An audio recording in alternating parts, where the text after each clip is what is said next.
Hey guys. Okay, so today I'm going to talk to you about binding and singing. So, first off, for the most part, I'll be talking about binding with a full binder. I get mine from Underworks, and pretty much always have. But in the beginning, I did bind with an ace bandage. Well, multiple ace bandages. But that was sort of like in my stage of like, is this really what I want? Is this really my life? You know. But I was going to school during that time, so I had to show up and sing. I was in a bunch of different choirs, I was in a different opera, so I had to show up and I had to sing. And so I had to deal with singing with an ace bandage on.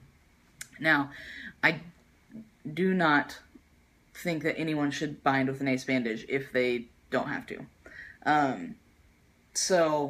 And disclaimer, this is just based off of my experience and my body and whatever, so it may completely be a different situation for you. But anyways, back to the ace bandage thing. So, ace bandages are supposed to compress and get a little bit tighter over the course of time, which is why they're really good for when your leg is injured or your chest is, or whatever is injured, because it holds that compression on there throughout the day. Now, that becomes a problem with your chest because you're breathing constantly. And so your chest is going in and out and in and out and in and out.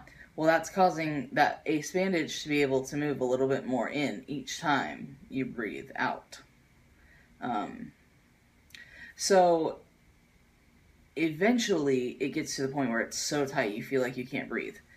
So my advice is, if you have to go on stage in an opera or in a musical or whatever, and you do need to bind, and for some reason you're binding with ace bandages, always have somebody off stage, somebody that knows that you're binding with ace bandages, so that they are there and ready to rip you out of those ace bandages at any point in time. Because if you feel as if you cannot breathe, more than likely it's because it is too tight and you literally are not going to be able to breathe eventually. So, like, you need to have someone who can rip you out of those things as quick as possible so that you can not damage anything that's happening. Okay, so anyways, that's my little spiel on ace bandages. Just attempt not to bind with them at all, but definitely don't do it for like long periods of time because it really can be very damaging to you. Okay, so now moving on to a binder. I wear a full-length binder for a few reasons. I'll show you real quick. So if you don't want to see my hot bod, then you can click off this video now. Okay, so anyways.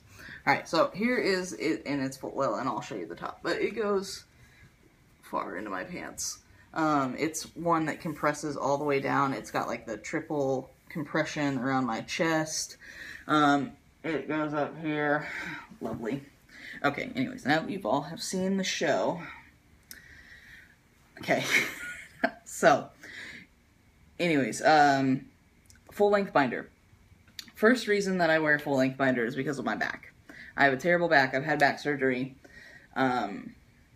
I'm fat, and I have a lot of fat in my stomach, so it sort of hangs there and puts a lot of pressure on my low back. So I tried, even the ace bandage situation killed me a little bit. So I tried the half binder, or whatever, that just binded my chest. Well, because I'm fat, it rolled up and made me look like I had bigger chest than I ever did.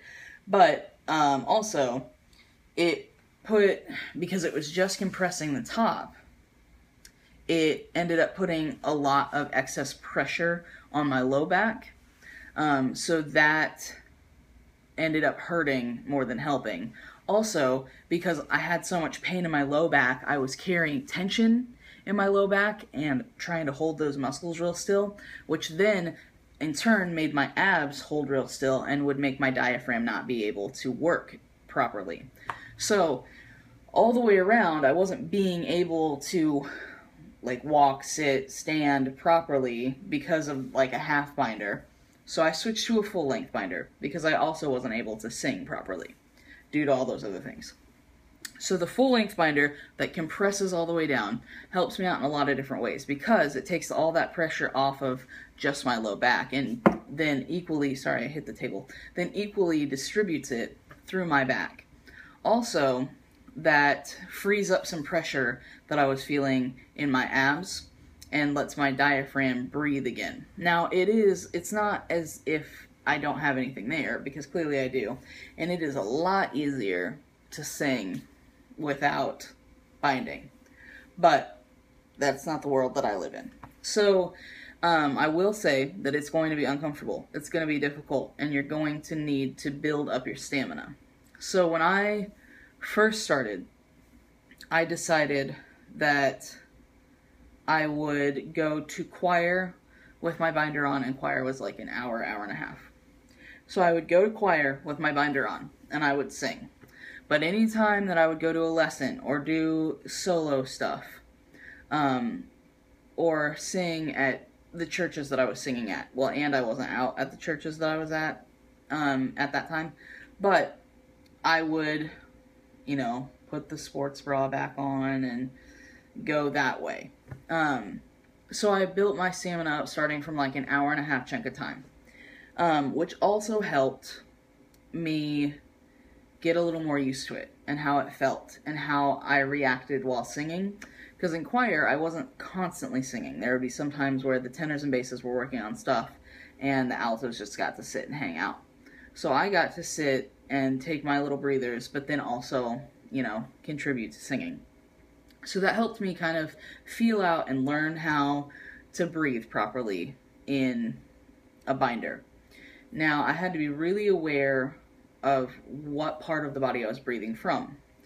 When you're a singer, you breathe from, you can't really see my diaphragm, it's down here, but you breathe from your diaphragm, which means, sorry, I just did it like as if I'm exampling, but whatever. Anyways, so you breathe in, and your stomach goes out. Also, your low back goes out. Your shoulders don't go up. When you breathe from your lungs, let's see, I don't even know if I can do it, let's see.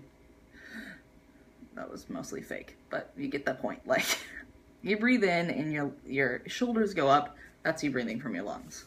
You breathe in and your stomach goes out, that's you breathing from your diaphragm. And that's what you have to do in singing. So, anyways, my advice is the full-length binder, because it evens out all that pressure. My second piece of advice is don't try to run a marathon when you haven't even left the couch yet. Okay?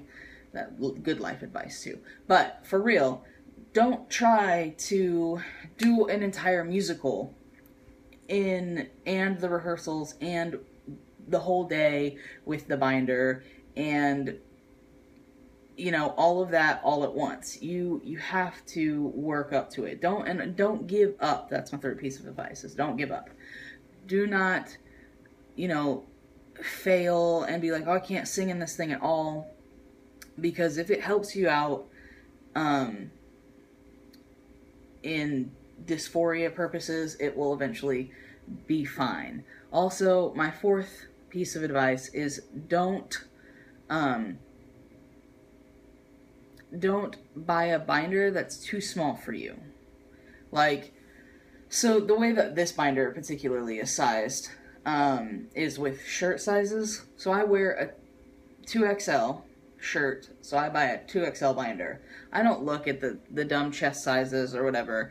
I don't look at that because for me that never really worked. I also have a pretty big stomach and not as big a chest. I mean, I still have like size D if you're wondering, but comparatively I have a stomach that sticks out farther than my chest.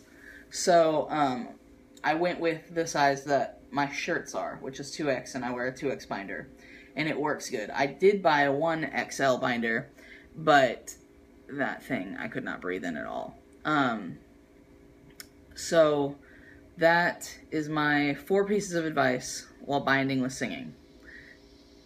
If you have any comments, questions, concerns, advice, anything, hit me up in the comments, leave me a message, go visit my Tumblr, which is transman-opera singer, pretty sure. I'm not too terribly great at Tumblr, so y'all might have to teach me how to use that. Let's see. If you've made it this far, thank you.